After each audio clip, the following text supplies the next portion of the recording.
Good evening, Vancouver. Welcome back to Canucks After Dark, February 12th, here as always with my co-host Canuck Clay. How are you doing this evening? I'm doing great. It was a great sports weekend. I know you're over the moon over the Super Bowl. Yes. Oh, absolutely. It was beautiful. It was a beautiful Sunday. I mean, we wake up, we watch the Canucks battle, take down the Capitals in overtime. Yep. Thanks to a lovely giveaway, a gift to the stick of JT Miller. And then we get to see Kyle Shanahan blow a 10-plus point lead for the third time. And we get to see the San Francisco 49ers lose. Yeah. It was a perfect weekend. It was except for if you ignore the Detroit game. Yeah, exactly. I know we're gonna get to all those, but yeah, no. Oh, I'm doing well. I mentioned to you right before we hit the go live button. It's my 6-month anniversary, if you call it, 6 months to the day, August 12th, where I ruptured my Achilles tendon. And I'm grateful. I say that because I'm grateful for where I am. I'm still not fully recovered, but 6 months, even though I'm turning 50, that's still 1% of my life, man, that I that I had no leg. Yeah, it's crazy when you put it into those terms, eh? It is. I mean, I'm gonna knock on wood this whole time that I speak. That's my nightmare. Any sort of ACL, Achilles. I mean, I said to you right before we went off, right? Like the Dre Greenlaw for the 49ers yesterday, just like excited to run on the field and he tears his Achilles, right? Like that's my nightmare. And it's not because of like the pain or the surgery. It's like, can I miss an entire golf season? Can I miss an entire hockey season? That would be my fear. I'm with you, but thank you. But overall, I'm doing well. Glad to be here with you. Glad to be talking about a number one team. And I'm going to let you take it for the next minute. I'm going to check my video connection because it's kind of flickering. I'll let you take it for the next minute or so. Sure. If that's okay. I will say you look okay to me, but we will. I will say a very interesting week for the Vancouver Canucks. I mean, they come back from the All-Star break. They go on the road, 5-game road trip to kick things off. Oh, that is a different camera. Not a good one. 5-game road trip to kick things off. And for the level of, like this feels a lot like when the Canucks went through that slump a couple of months ago and we were like, oh no, like they're falling apart and they still never lost more than 2 games. I mean, the Canucks are 2-1-1 on this road trip and it feels like they've been bad coming out of the All-Star break. And if this is what bad is for this team, if they can somehow turn that into, in this case, 5 out of a possible 8 and the potential to go 7 of a possible 10 and likely to go 7 of a possible 10 facing off against the Blackhawks tomorrow. I mean, going 700 on a road trip would be absolutely fantastic. Yeah. And it's funny. I think we joked about saying 3-1-1. I'm pretty sure that was in essence our predictions. It took a while to get there, but hopefully they're going to get there. Exactly. And it looked a little grim after the Boston game and after the Detroit game. And by the way, Parker and I, we are men of the people. We've heard some of your feedback. So yeah, we're still going to recap these 4 games, but we don't have to spend too much time on at least one of them. So our goal is to finish the recaps between 20 and 25 minutes. So we have more than half the second half of the show to talk about other stuff, previews, news, your questions. So thank you for your feedback. We always appreciate getting it for sure. Yeah. And it's absolutely valid. That's what's nice about it. We're not like, oh man, these, they always want something, whatever. We're not giving them. No, I mean, to be fair, we do take 30 minutes every episode to recap games and we end up not having time for your questions. And I think that's every time we do have time to answer questions, it's one of the most fun parts. So, we got 4 games to recap. However, let's be real. Do we need to talk about the Boston game too much? No, probably not. We can just forget that ever happened. And we can start with Canucks Carolina in an extremely low event return from the All-Star break. And really, a special teams bonanza, 4 goals being scored on special teams, starting off with what became, unfortunately, a theme over the past week. An early shorthanded goal against, starting with Martinook. Canucks are on a power play. I will say NHL.com never given me an ad before, but they have started now. I have an ad for, no free promotion. It's a pain reliever. Yeah. I just wanted to watch the replay of the Martinook goal. That's right. Usually you can click on it. It just pops up. Exactly. Normally I click on it. It's good to go. And this was the play where they dump it in deep and it's really Sam Lafferty being lazy. It's his guy to go pressure in the corner. He goes, throws a really weak check, and then lets his man go to the net, Puck goes down low. Martinook beats Demko, and just an ugly way to come back from the All-Star break. Yeah, and Lafferty, I don't want to say that the shine has kind of lost its luster, but remember how good he was when he started, and that was because one of our centers, Bluger Suter, one of them was hurt. So Lafferty played fourth line C. He was good. He actually scored a few goals, got elevated to Petey's line, but now he's a healthy scratch in the last 2 games. So I see that maybe he's falling to his, would you say, rightful place as a 13th, 12th, 13th forward, and that one, yes, did not help at all. Yeah, and that's what he was acquired as, right? Like Sam Lafferty his design was to be a fourth line player / maybe a 13, right? Maybe a black ace to come in when a guy goes down. And man, he had a hot start, right? Yeah, that luster is really worn off, especially with the elevation of that third line and how well they've been playing. And honestly, how impressive people like Neil Zaman have been, right? Like he hasn't been flashy. He's been absolutely fine. He's been a staple of that fourth line. And at the point where you got to take somebody out, he's been the guy. Yep. Great point. And at least, it's funny. We say, oh, bad shorthanded goal, 4.5 minutes in, but that was actually the best they did over the trip, like in terms of bad starts. Yeah, which is not a good sign, if we're being honest. Canucks did get one back on the power play. And it's funny when we get to this point of the season, we start seeing like Quinn Hughes with 50 assists and things of the nature. Yeah. But we have Elias Lindholm, getting his 10th of the season, power play, tip in. This is his first game with the Canucks. It was. And he gets on the board early. Hughes firing a shot. It's basically going wide. And Lindholm pulls it back in. Yeah. Hughes smart enough to do that on purpose, you think? I think so. I mean, he's got the accuracy. It's not like he's putting a lot on that shot to try to like get it through everybody. Yeah. Especially on the power play, right? The power play the Canucks run, which is usually a bit of an umbrella, right? Like, one guy on the top, 2 guys high on the sides, and then 1 guy down low, 1 guy in front. There's usually not a big lane there, right? The forward's going to, the forward and the defenseman are going to sort of line things up in front of the goalie and block that passing lane, or the shot lane, I should say. But you can fire it wide all day long. And look, worst case, you fire it wide and the puck sits behind the net, and you have a guy like Lindholm or Besser to go pick that up. Or best case, you have Lindholm pulling it back and through the goaltender. Good. And the ironic thing is, the first goal for him as a Canuck, this was after Kuzmenko had already scored for Calgary earlier in that night. Yeah, and I didn't know that, so I tweeted out, "Oh, trade 1," and I was wrong. I was wrong for another 20 minutes. Awesome. That's true. I know. I see what you did there. Very good. So a dominant first for the Canucks. I mean, shots were 12-4 for Vancouver, but it's just that shorthanded goal leaves such a bad taste in the mouth. Mm-hmm. Second period, Canucks have another power play late in the period when they get the second goal. This is another tip from Elias Lindholm, again off of a Quinn Hughes play. I can't watch highlights anymore. I'm really sad that the ad blocker doesn't work. So I can't really remember this goal. It was like a week ago. Also deflection, except, the first one he was out this way. This one he turned this way. Yeah. So it's good. Ambidextrous. So Lindholm, who had 9 goals in whatever it would have been, 40 plus games, gets 2 goals in his first game with the Canucks. Hughes gets assists on both.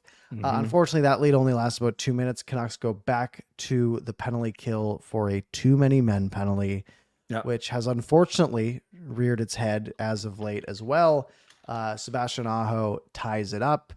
So we go to the third. We are tied, and JT Miller. I don't remember this one exactly. Again, I have a 6-second advertisement this time. Okay. Same brand, unfortunately. Trying to remember the goal. Here we go. And it broke. Besser essentially went. It was a mistake behind the net by the goaltender. Puck sort of went off the stanchion, I guess. That's Besser right. went in, beat Slave into the puck. It goes to Miller, and he backhands it in with Suter running some interference in front. And the Canucks get a 3-2 lead. That was right. That was the one where Myers had to wait for Suter and Miller to curve out of the zone. Besser standing there waiting, and then they just all rush in as they see the puck come off the stanchion. Yeah. And the thing is, this game got scary, right? Carolina outshot the Canucks 12-3 in the third period. The score effects kicked in. The Canucks went back into their 1-goal lead, full defense, no offense mode, and it worked out this time. Canucks hang on.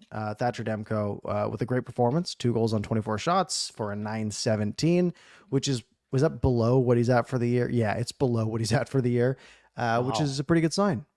That's impressive. What's he at for the year? Like 918? 919 right now. Yeah. Okay. That's pretty impressive. Very good. Yeah. If it weren't for that Boston game, it would be a little bit higher. Yeah. So I thought that was a pretty good first game out of the All-Star break. All-Star break, yeah, whatever. You might love it, you might hate it. You might be proud that we had 6 Canucks players and a coach there. No one won anything, but that's okay. But it was nice that they came out of the break and they didn't have that whatever hangover or lull. I thought it was a good game. It was a good intense game. Yeah, you're right, low event game, but maybe because it was relatively intense. Actually, I don't know.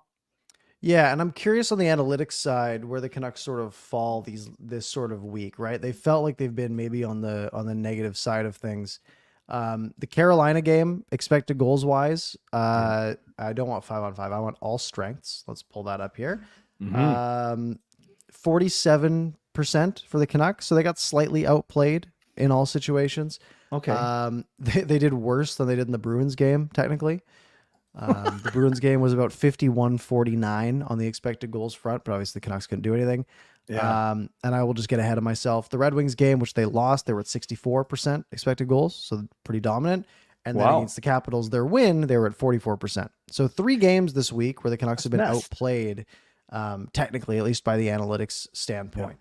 Yeah. Okay. So, and it's funny, all these talk about regression. Like we're 2/3 through the season now. Are we still talking about regression, or might this be who we are? I mean, it's still a ridiculous level of PDO. I know. Right? I know. Like it's got to stop at some point, but it just isn't. I don't know what the Canucks shooting percentage is at right now, but it's got to be high. It's got to be high. Yeah, and I'll see if I can find that if you want to go into the Boston game. Sure. Okay. And in all seriousness, we should honor it for at least a couple minutes. Honor it from a standpoint of, I've said on my shows, and I'm pretty sure Parker feels the same way. We're over 2011. We have to acknowledge it as a rough spot in our club's history. Like the closest we've got to a Stanley Cup. Well, that in the game 7 against the Rangers, but it's 2024, you guys. It's 13 years later. And there's only one player left from that series, and that's Brad Marchand. So we want the Canucks to win because it was the number 1 team against the number 2 team, not because we're trying to exercise demons from 13 years ago. But I don't care what motivation, Parker, you have. It's inexcusable. It's inexcusable to give up a goal 32 seconds in. It's even double inexcusable when it's a shorty. It's triple inexcusable when it's Brad Marchand.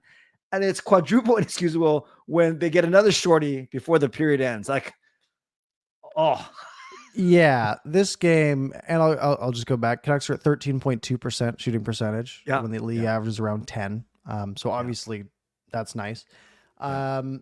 This game, this was an interesting one because of course it was about Thursday night at 4:00, and I finish work and I sit down and I hear Shorthouse say the 2 like titans of the NHL, first in the West versus first in the East. And I'm sitting there and I'm like, this doesn't make sense. Like, how did we get here? Right.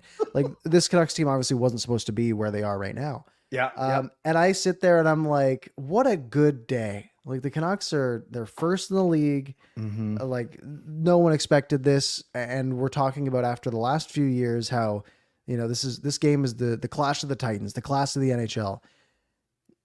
And then, man, what a way to just ruin it, right? I mean, the shorthanded goal 30 seconds in, and then another shorthanded goal about 15 and a half minutes in, and this game's over, right? We go to the second period. They score twice in 15 seconds in the first minute, and it's over. And I promise you, I did not watch another minute of this game. Wow. Well, I got 2 things to say. The first one is, if you take away, I know it's so simple to say this, but if you take away the 4 goals, you kind of said it. The Canucks actually dominated. I wouldn't say dominated, but the Canucks actually, because I did watch the game, outplayed Boston for large portions of it. But score effects that we always talk about. They're up 4-0, 21 minutes in the game. They're not going to win like 12-0. So naturally, the Canucks, if they have any pride, they should have some pushback. I'm glad you didn't watch it because I watched it with a friend. We were at we were at the Shark Club downtown. Had a nice little private corner, but very aggravating, my friend. Very aggravating. Yeah, no, I literally, after that fourth goal, minute in the second period, I think I tweeted out, I found the solution for this game, and it was a picture of the power button on my remote. And then I went and got a burrito. And then I got home, and I think the Canucks were on the power play. Yeah. And I turned the game back on. Yeah. And then I just kind of did other stuff. I just didn't really pay attention to it the rest of the way. Because I don't know. I just seeing 4-0 on the scoreboard against Boston. I just didn't want that on my Thursday night. And so I decided against it.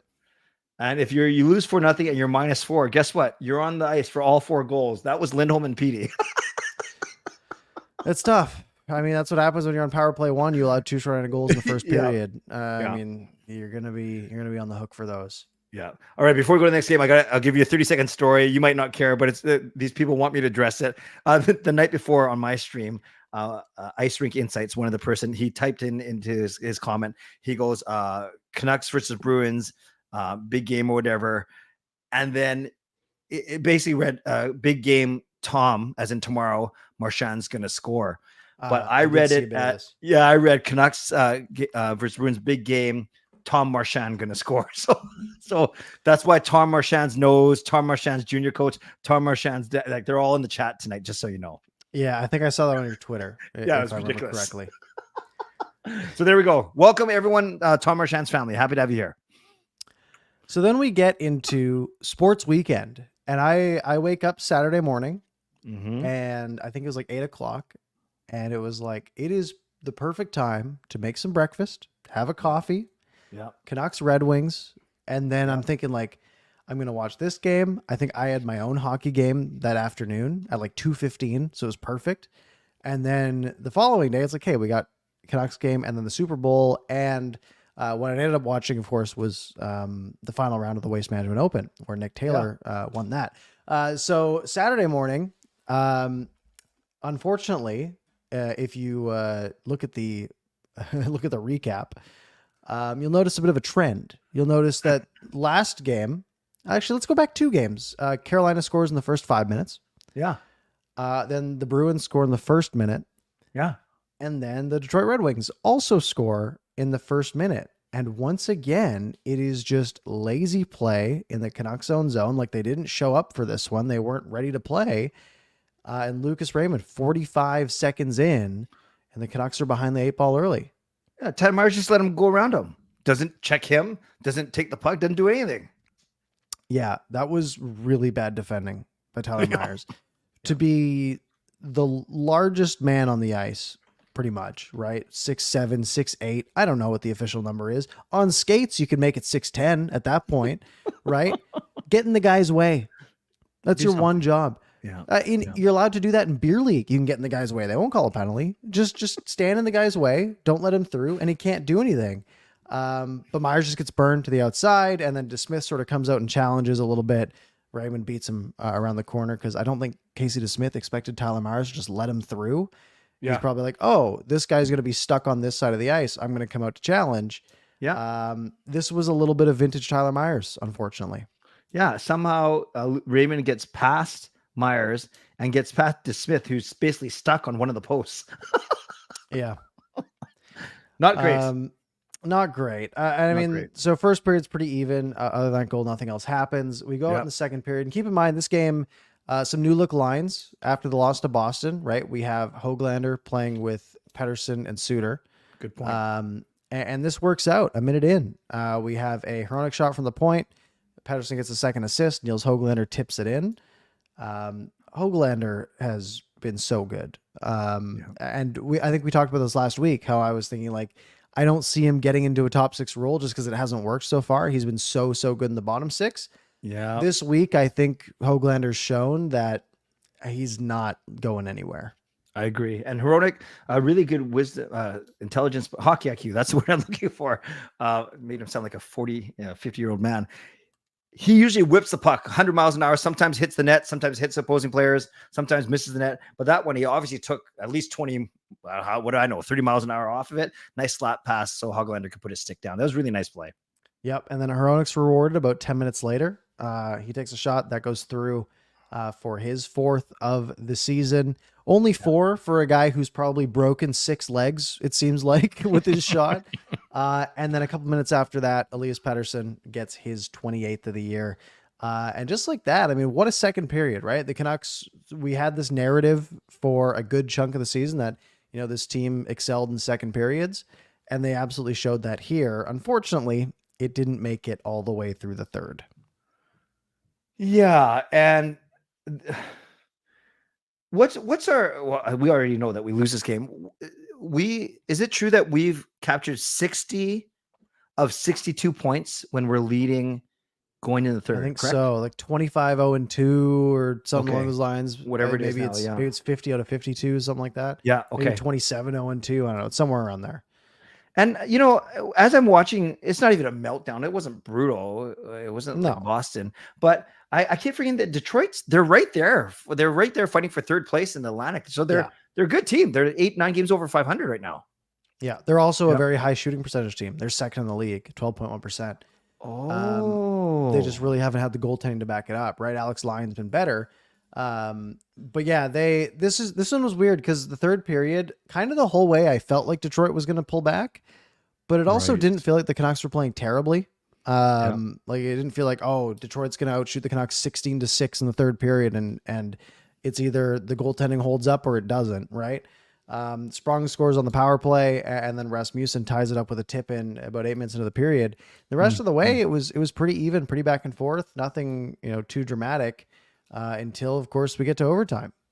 Yep. Get to overtime, and so this one, it's Pete. Okay, so I remember this play.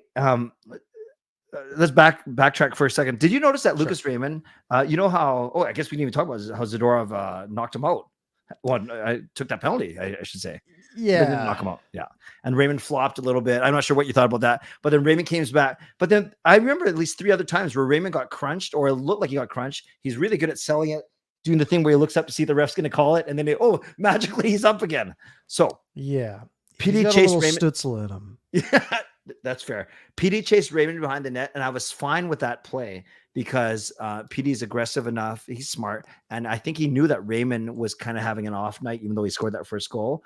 And then Lindholm kind of got stuck in no man's land because he's should I help PD and create a 2-on-1, or maybe PD doesn't win this battle? And then I don't know what Hughes was doing, letting Wallman get past him in the that one was weird because it's not like you're a minute into OT and you're tired, right? I mean, this was 15 to 20 seconds into overtime. Sure.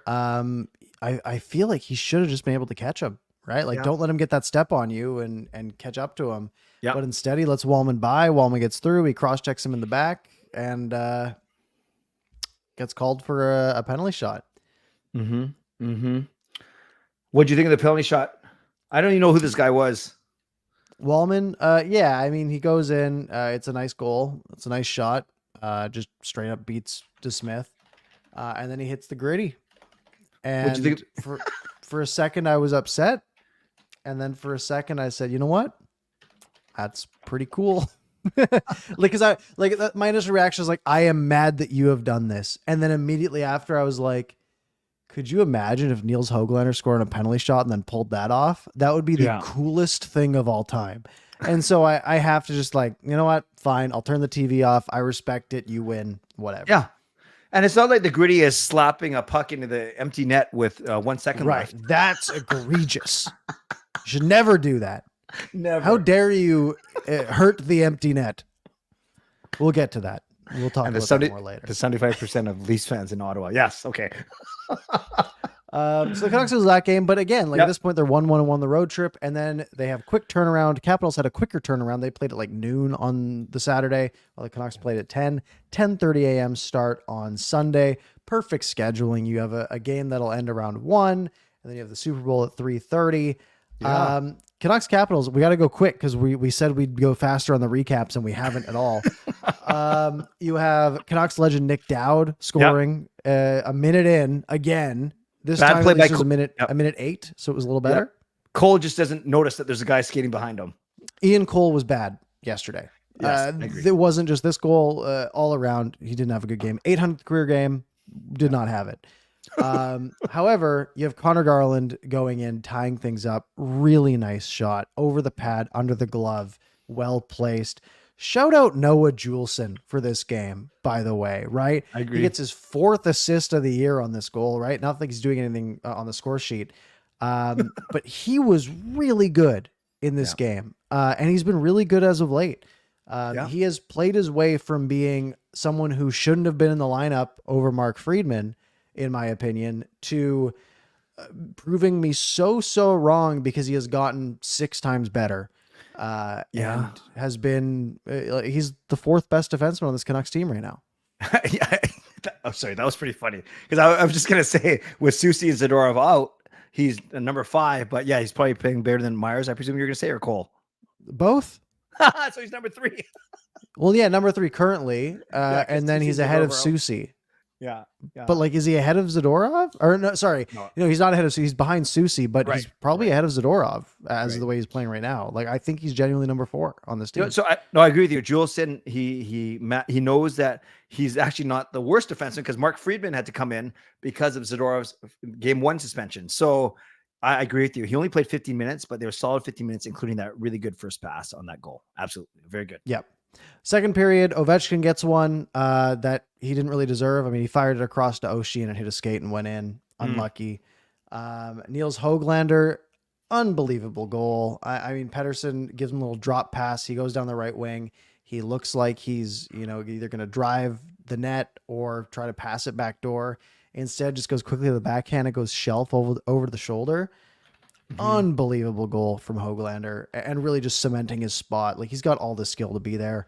And that's enough to tie it up in the second period. Third period, remarkably uneventful as far as I remember. Yep. And then we go to overtime. And again, pretty unremarkable overtime, very possession based as we're used to. I mean, 6 shots in the entire 5 minutes of OT. And then what a beautiful giveaway. A little backhand pass, blind in your own zone. Again, like 7 seconds left in overtime when that pass is made. It's not like you're going down to score a goal, right? If you're Washington, you don't have the time to. There's no reason to make a risky pass like that. They put it right onto the tape of JT Miller. Perfect shot, far corner upstairs with like, what was it, 4.8 seconds to go to win this game. Michael's a good player. He's smart. Do you think Miller like beaver-tailed, or do you think he said, "Hey," like he had some pressure on him, right? I think one of the forwards was there to give him. Petey came around. Yeah, it was Pettersson. Yeah, he gave him some pressure, and got him to give it up. But yeah, you can't be playing the puck to the middle of your own ice that late in overtime. There's and it's no weird benefit. Yes, and as good as the Canucks have played this year, I still, and I'm not a doomsday guy, but that's a kind of play that the Canucks would make, right? Usually. So it was nice to be on the receiving end of it. The very fortuitous, but I loved it, and it sent us all in a good mood to Super Bowl Sunday for sure. Yeah, and I was very much expecting to lose this game in a shootout. Yeah, right? Like it just had that feeling all day, and for that puck to get there, and I just sort of like did one of these, like I was like, oh, are we gonna? And then he just scored, and that was it. And it was it was perfect. So 2-1-1 so far on this road trip. Yep. In what has felt like, I mean, you think about these games, right? You beat Washington at OT, you squeak by Carolina, you lay an absolute egg against Boston, and you lose to Detroit. Like, it feels like it's been a pretty bad road trip. Yeah. 2-1-1. Totally fine. You go out to Chicago tomorrow, a team that you should beat, right now about 8 out of 10 times. You go do that. I mean, it's a 3-1-1 road trip, and you never have to play on the East Coast again the rest of the season. Oh, is that it? We don't go back? No more Eastern time games, if I remember correctly. Oh, okay. That's good. That's good. And hopefully no more matinee games. Or is there one on Family Day? Family There's Day, one on you got Family it. Day, isn't there? Oh, are you kidding me? At least we don't have to fight over scheduling it for Game Over. Oops. No.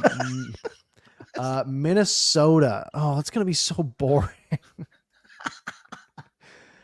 Well, look at us. We finish our game recaps before 10:30. Yeah. Do you mind if I acknowledge a couple generous people real quick? Absolutely. All right. So, yes, some of you are new. You're wondering, why don't we acknowledge the chat? Admittedly, Parker and I, we get tunnel vision. You guys should consider yourself lucky. We usually go to about 10:40. So we finished by 10:30. Now we're going to talk about other stuff and acknowledge more comments. But we want to acknowledge Justin. Thank you for being a member for 19 months. Terry, I don't know how we missed this, or maybe you saw it. I admittedly missed it. Thank you, Fangirl, for pointing this out. $20 donation from Terry Kim. Thank you, Terry. Canucks need 10 wins out of the remaining 29 to make playoffs. Yeah, if you want to go with the 92 or 94 point, they're in. They're in. Thank you, Terry. You're awesome. Crazy. Carol, a member for 18 months. Thank you. And then we have a new member in Maggie May. So thanks to all of you for going over and above with your generosity. We appreciate it.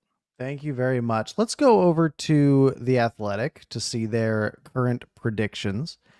Right now, the Vancouver Canucks are projected to finish with 112 points, win the President's Trophy by 3 points in their projections. Boston and Dallas both at 109. Wow. And how about 71% chance to win the Pacific Division as of right now, which should pretty firmly win them the conference as well. I mean, Winnipeg, Dallas, Colorado, all sort of fighting each other for the top of the Central. Winning the conference is so big here, right? It puts you against most likely like Calgary or Nashville in that first round, which would just be fantastic. 71. What did you, forgive me if you told me, did they give the cup percentage? Like, is it 8 now or is it Cup's only 5? Huh? Meanwhile, you have Edmonton at 14, Dallas at 13, Carolina at 13, Florida at 11, Boston at 9, Winnipeg at 8, all above the Canucks. So they have us win 71% Pacific, but yet they have Edmonton with 3 times the odds to win the cup that we do. Yeah, and you know what? I mean, the Canucks do have a nice little lead on the Pacific. Yeah. I mean, they don't have much playoff experience, I think is probably adding to that. But I don't know. I mean, I think betting markets are about 12-1 right now on the Canucks, which would be what, 8%, 8.5%, which is higher than this model. I mean, it's one model, right? I'm sure Money Puck has them higher because they value this current year a lot higher. Not that it matters for anything. It's just fun to look at. Oh man. Okay. I wonder. Yeah.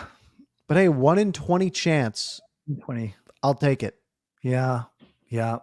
And I know someone mentioned, Terry with his donation mentioned that the Canucks are only 10 wins away. Yeah, I've actually heard some projections. Actually, maybe you can, if you still have it up on your screen, Parker. I've heard some projections as you could get in the playoffs with the 8th spot as 90 or 91 points. I've heard that from someone. Yeah. So right now, looking at the projections, I mean, there's like 7 teams in the West that are pretty much guaranteed in, right? Okay. Dallas, Winnipeg, Colorado in the Central. Yeah. Vancouver, Edmonton, Vegas, LA in the Pacific. Yeah. That leaves Nashville and Calgary mostly fighting for that 8 seed, with a little bit of Minnesota, St. Louis, and Seattle. Right. They're projecting right now Calgary 36% chance, Nashville 33% chance. They're projected to get 91 and 90 points respectively. Okay. Minnesota and St. Louis both projected to get 87 at 16 and 15%. Yeah. Seattle at 86 points, 11% chance. So yeah, in theory, 91, 92 might get you there really on both sides of the aisle, right? In the East, it's kind of similar too, right? You have Boston, Florida, Toronto, Tampa Bay, Carolina, Rangers, and then you have 2 spots left for Detroit, Pittsburgh, Philly, New Jersey, Islanders. All of them sort of in the mix. Wow. And thank you, Viper, for acknowledging your membership for a month. Parker, explain to me one thing. I heard you say that the Kings are included in the 7 that are locks or expect to make it. But right now they're tied with St. Louis, 2 games in hand. But are the betting markets all still saying that LA, is way better than they're performing right now? So the Athletic has LA at an 89% chance to make the playoffs. Oh, wow. Based on a projection of 98 points compared to St. Louis's 87. Okay. Which is a pretty big jump. Yeah. Money Puck has LA at 92% to St. Louis's 26. Yeah. And those are the only ones that I have in front of me. Okay. Thank you. Just curious. Yeah. LA, remember there were times at the start of the year where we were worried about not the Oilers, but we were about Vegas and LA, not Vegas and Oilers. Yeah. Yeah. Okay. Yeah. The Oilers have gone on a crazy run. Yeah. Yeah. Absolutely. Yeah, for sure. And LA's only made up a handful of points in the Canucks during that whole time.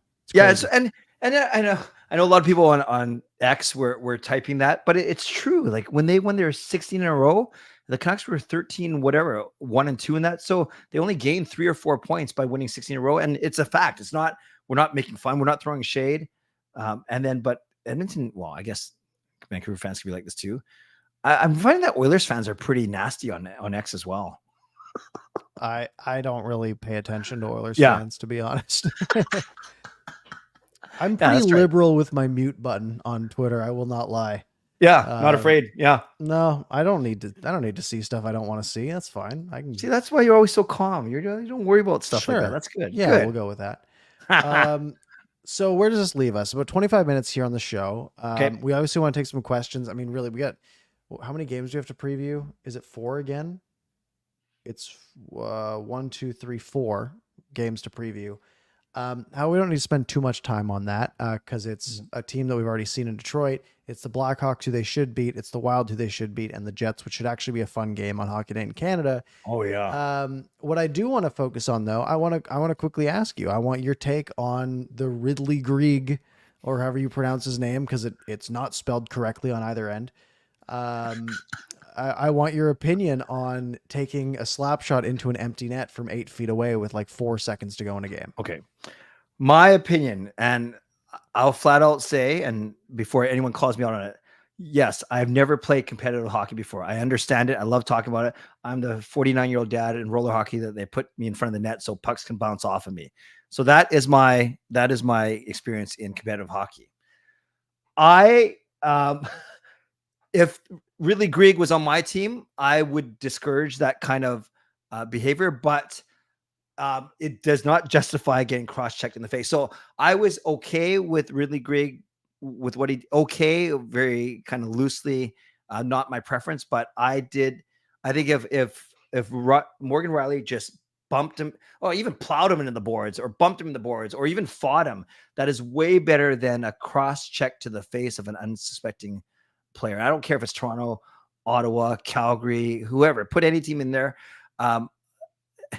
I know some people really liked him shooting, and they're like, "Oh, that's fun." Then if you don't like him doing that, then don't let him score, or don't be down by 1. And I know that was a game in Ottawa where 75% of the fans, it seemed like, were Toronto fans. So I get there's a lot of the emotion, and so I was okay with what he did. I certainly wasn't okay with what Riley did, but if I had to choose, I don't think I would have done. I wouldn't have condoned what Greig did either, but certainly nothing compared to what Riley did to him. That's my first reaction.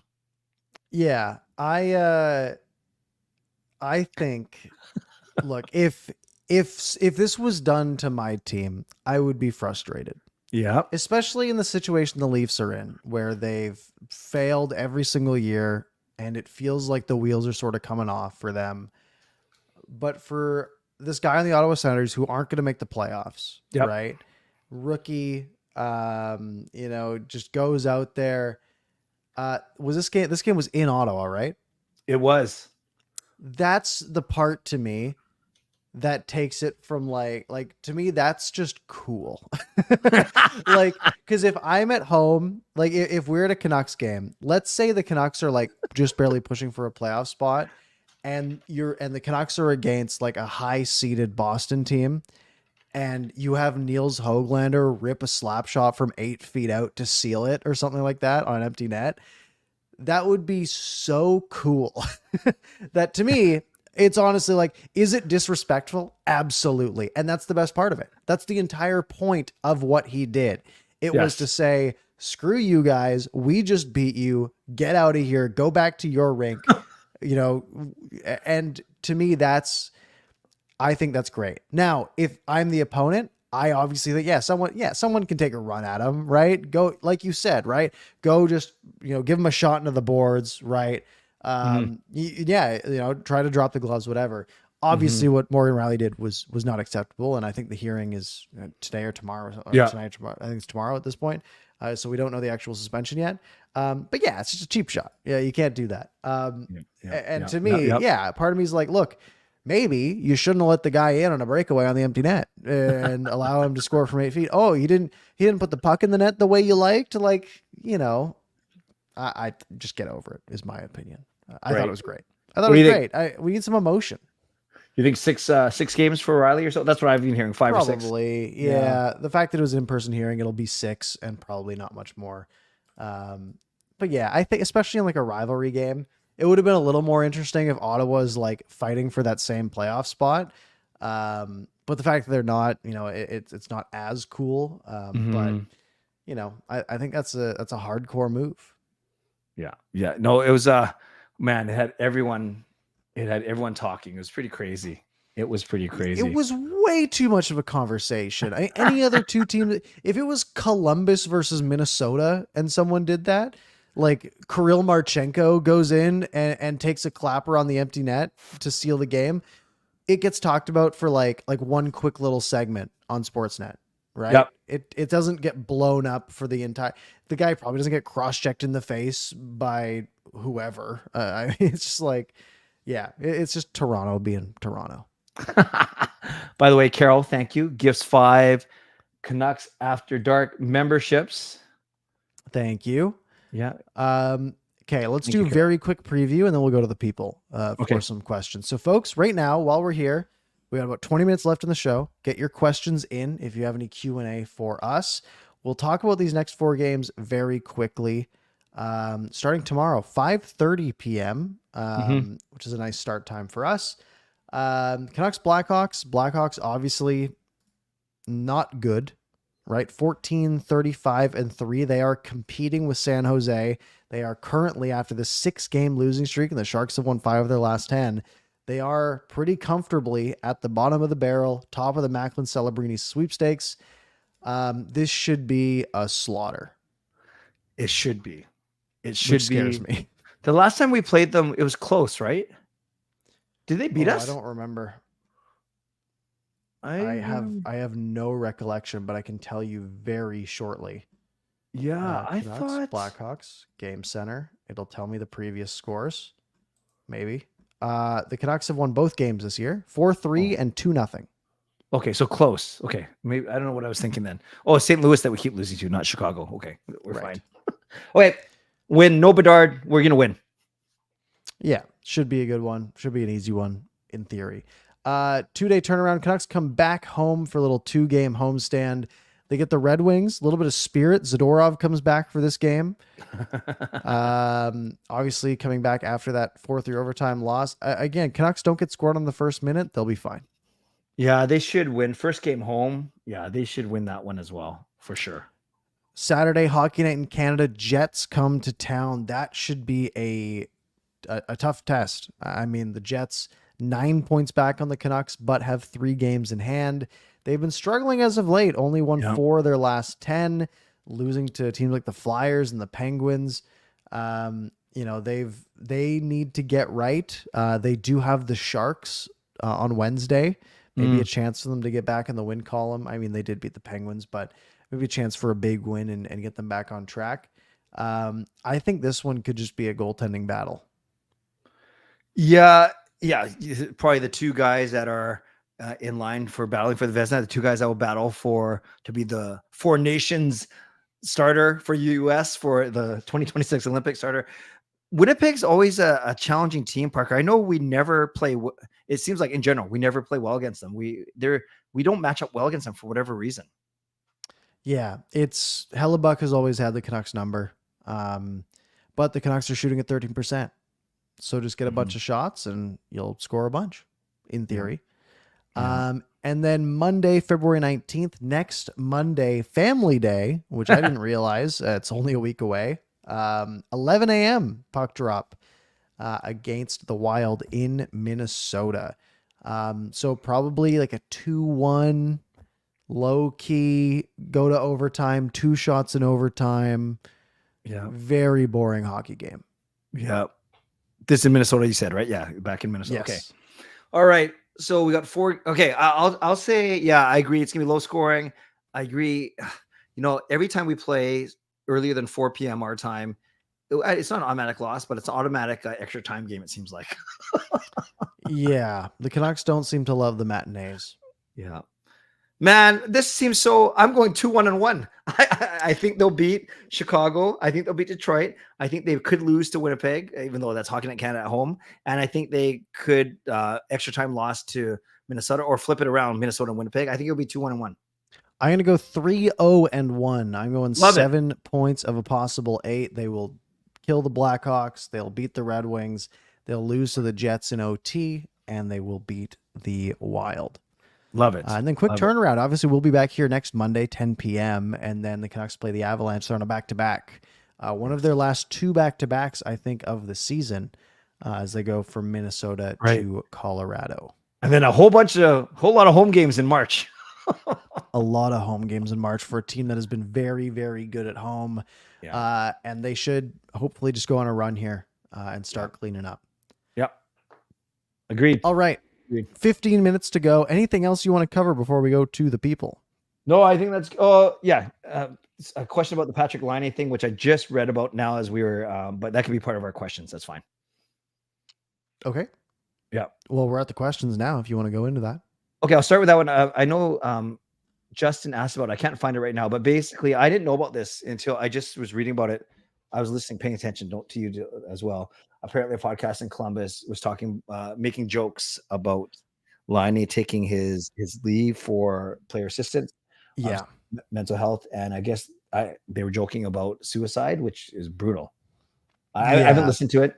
And it sounds like they've done an apology. I didn't listen to it. I saw the quote. I mean, it's one of those things that it's like, how do you even get to that point? Not ideal. And Laine even quote tweeted him. Which honestly I kind of liked. It was like, hey, he actually went out of the way to call him out, which they deserve. Terrible. Yeah. And then they posted an apology. I didn't see that 4 hours ago. Yeah. So, Justin, sorry, I shouldn't really. I can already comment. I know it's probably going to be really stupid what they said on the podcast, and especially something like that. Like I applaud these players. We're seeing it more and more, Parker, that more players are entering the player assistance, whether it's mental health, whether it's whatever other issue. You don't want to speculate. You never want to speculate. Mm-hmm. But the fact that there's less stigma, hopefully, around this doesn't help, like this stupid thing that these guys did.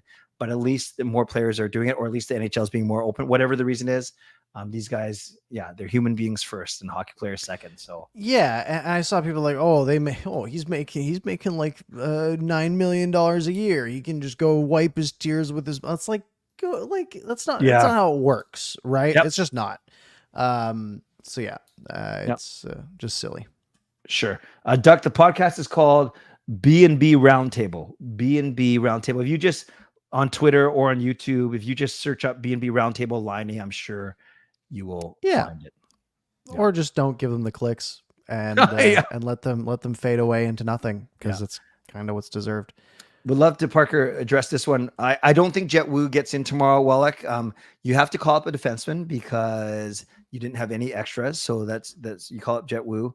And he's a right-hand shot, remember. So the Canucks already have 4 righties in there between Hronek, Myers, Juleson, and Friedman, who are paired together. I don't see Wu getting in over Juleson for sure, and not even over Mark Friedman. Do you agree with that, Parker? Yeah, I agree. And the thought about like getting him in for like maintenance for somebody, I mean, I don't think anyone really needs the maintenance except maybe Quinn Hughes, who's playing like 29 minutes a night on these overtime games, and they're not taking him out for Jet Wu. Mm-hmm. You know, Ian Cole's obviously going to stay in because he's a lefty. So it's like, who are you taking out? Are you taking out Tyler Myers? No, it would be Friedman or Juleson. Juleson's been great. Friedman's been fine. I don't think there's any reason to make any moves like that. And it's not like Friedman's been playing a bunch either. Sure. I've heard a couple people say is maybe Wu trade bait. You're not showcasing him because there's no body of work there. Like as much as I like the guy, and I was so excited when they drafted him in 2018, right after Quinn Hughes, but there's nothing there so far. There's minimal value, right? And are you really slotting him into, like, that's not the priority for this team right now, right? The priority for this team is to win games, secure first place in the West. That's the goal, right? You want to be playing a bad team in the first round, right? That's your ideal scenario, right? So every point matters. You're going up against the Blackhawks. That should be a game you take over and dominate. They're not going to take any risks. They're just going to go out there and get the job done. And it's one game until Zadorov comes back, right? Yes. That's all Jet Wu's here for. Jet Wu is here to be a body. He'll fly to Chicago, or he's already in Chicago by now. And he'll sit in the press box, and then he'll go back to Abbotsford. Yep. I agree with you completely. You want Phil Kessel? Why not? I mean, look, what are you comparing it to at this point, right? PDG's coming back in the lineup, or he was back in the lineup the other day, and he was fine, honestly. Mm-hmm. Man, Ilya Mikheyev is hurting me right now. Yeah, There is no threat with Ilya Mikheyev on the ice. The speed is not there like it used to be. The Wrister, shot has nothing on it. Like every single time he'll gain the zone, like you see Höglander gain the zone, you're like, there's a chance that he just rips it bar down here, right? JT Miller, right? There's a chance he'll do a quick little drive to the net. Elias Pettersson, he's going to curl back and try to find somebody. Yes. Mikheyev's going to go in and wrist it into the goalie's glove, and he's going to have no trouble with it, and it's going to have a 3% chance of going in, right? There's no upside here. And I liked the signing when it happened because I didn't think he would, tear his knee up and then not be able to have that speed anymore, right? It's not his fault. It's just an unfortunate scenario. Yep. But yeah, would you rather Phil Kessel line up over Mikheyev? I mean, he's slower, but Mikheyev's speed isn't game breaking right now. And maybe there's a little bit more offensive threat potentially. So Kessel's 36 years old, right? I believe like that. Sounds right. So you bring him in for a 1.2 pro or whatever. The Canucks will figure it out. So bring him in on a PTO at this point. That's true. That's actually a really good why point. Not? Yeah. Yeah.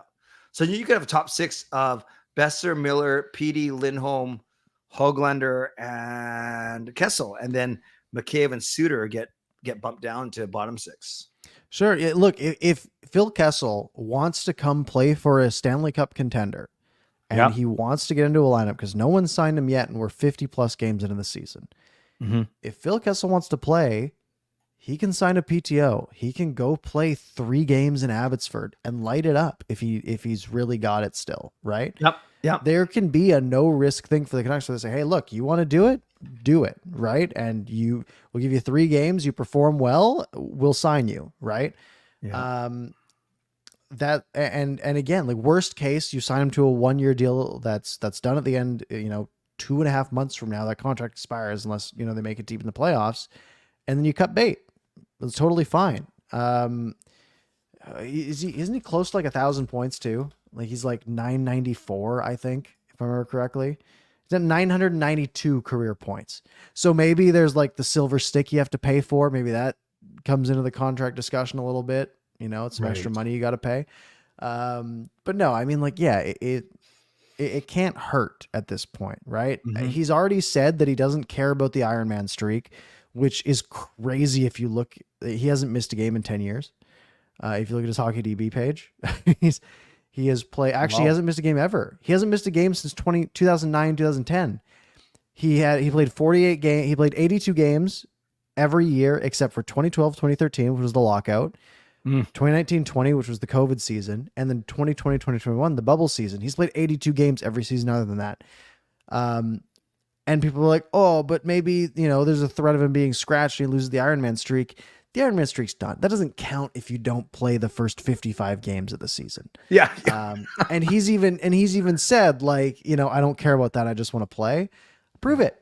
Sign an ATO or a PTO and go play in Abbotsford for a little bit. And if you look good and the team thinks you'll be a good black ace for the playoffs, or they think you can slot in every 3 or 4 games for a guy like Mikheyev or a Phil DiGiuseppe or whoever, or a Sam Lafferty, maybe it's something the Canucks can do. Yeah. Great points. Jaden says, when Susie's expected to be back? Well, we know it's not going to be for another 7 days. Placed on injured reserve today. That means the Canucks free. It's weird. And we talked about this last week. They actually just had him on their roster, not on an injured list or anything. Now, officially, they free up one of those 23 roster spots, but his salary does count against the salary cap. The Canucks aren't worried about that in particular right now. So at least 7 more days. But I heard end of February when he first got injured at the end of January by blocking that shot, at least 4 to 6 weeks? Do you remember hearing anything like that? Yeah, it's not. I don't think he's around the corner or anything. Yeah, I agree. He'll be a little bit of a way out. It was a 6-week expected timeline. Okay, and it's been 3? I want to say. Yeah, I'm not mistaken. No, you're right. Yep, near the end of January. Yeah, it'll be a few weeks. Dang, he's good. He's done good this year. He's done really good. Oh, he's been great. Yeah. Yeah, way better than Cole. I like Cole too, but I just want Cole to be better. Yeah, Cole hasn't been good the last couple of games though. Yeah. That needs to step up. Exactly. All right, guys, more questions. We got 5 more minutes. Fire them in, unless you typed it earlier and we missed it. Yeah, get them in. There's been a lot of like regular messages. Nothing against that. It just makes it hard to find the questions sometimes. Exactly. So yeah, if you have any, get them in. Edmund asks the thoughts on the Chiefs winning the Super Bowl. I already said it. I'm stoked. I don't care about the Chiefs winning. I care about the 49ers losing. Much more so. Yeah, and I'm not a big enough Seahawks fan to understand. Like, I mean, sorry, I get that the rivals. I get it's like Edmonton or Calgary winning, but I'm not as big as a Seahawks fan to get so mad that I wanted the Niners to lose. I just want to see a good game, and it was. That second half was awesome. It was great. It was a great football game. Halftime show was good. Little John, ludicrous. Yeah, it's great. Okay, so did you know all those songs? Most I'm not of putting them, you on the spot. Yeah, that's what I thought. I thought halftime was pretty good. I like the West Coast rap all stars from 2 years ago a bit better, but this was good too. Yeah, that one was great. Usher can skate. I was impressed. He was singing while he did try to go through Will.i.am's legs and kind of messed it up. Yeah, that was not good. But when he pulled the skates out and looked exactly, I saw tweets comparing him from Ben Stiller's character in Dodgeball, and he looked exactly the same, like the same outfit. It was great. That is so funny. Fangirl, I'd love to give you a good answer, but it's the definition of draft lottery is we have absolutely no idea. We'll go with whoever has the most odds. How's that? Probably Chicago. Yeah. Unfortunately. I think so too. I like this one. Lindholm is a UFA. Rumored that he wants 8 or 9 million, and we haven't heard that from him. That's just the rumor. Hronek is an RFA. He doesn't deserve. Can I just say that? Okay, no, for your answer, sure. Hronek in for a big raise. Some say even more than what Hughes makes, and that's not because it's a rip-off. It's rather Hughes is on such a good contract right now and percentage-wise of cap. So what do you think? Either of these guys? It's a tough one, right? I mean, Lindholm has been good his career, but he's really shown that he excels as a complementary piece, right? He's very good when you put him with really good players like a Gaudreau or even a Toffoli or a Tkachuk, right? Gaudreau and Tkachuk were his line mates, and that was his big year, right? Where he scored 42 goals. Mm-hmm. Last year he had Toffoli. He had 64 points. This year he didn't really have anybody and still did fine, right? 32 points for 9 games, just wasn't, converting in the goals column. However, the NHL is a what have you done for me lately sort of league, as all sports leagues are. He's going to be 30 in the middle of next season. And he really hasn't done much to warrant that big payday, right, in his contract year. As for Filip Hronek, $4.4 million cap hit, he's done the opposite, right? He's been okay his entire career. I mean, 38 points in 60 games last year for Detroit. He's up to 39 and 53 this year, so a little bit of a higher pace. But again, he's playing with Quinn Hughes. And he goes from power play 1 minute on Detroit to power play 2 minutes here and putting up way more points to the point where, I think Lindholm is worth more than the points he's putting up, but less than what he'll probably demand. And I think sort of the same with Hronek, right? He's putting up more points than he would, I think, if he was not on a pairing with one of the best defensemen in hockey. Right. And it's a tough thing to balance, right? Like, does Lindholm deserve 8-9 million? I don't think so, right? His best years were centering 2 of the best players in the NHL. He was a plus 61 that year. Like, that just doesn't make sense. But like this year, he's been just fine, right? He's a 2C. What do 2Cs make?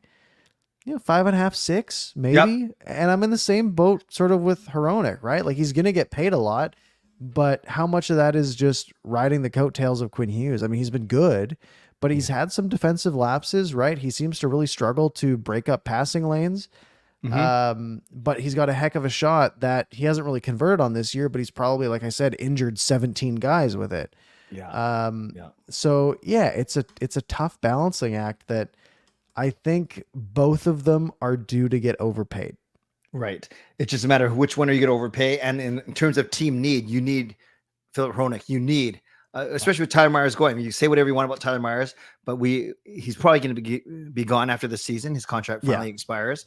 So you can't replace a 1 and 2D on the right side they're going to pay Hronek. They're going to pay him whatever he wants because they gave up a lot to get him, and you don't get, aside from drafting them and developing them, you rarely get a good first pairing right shot D in a trade. So I think he's going to be here as well.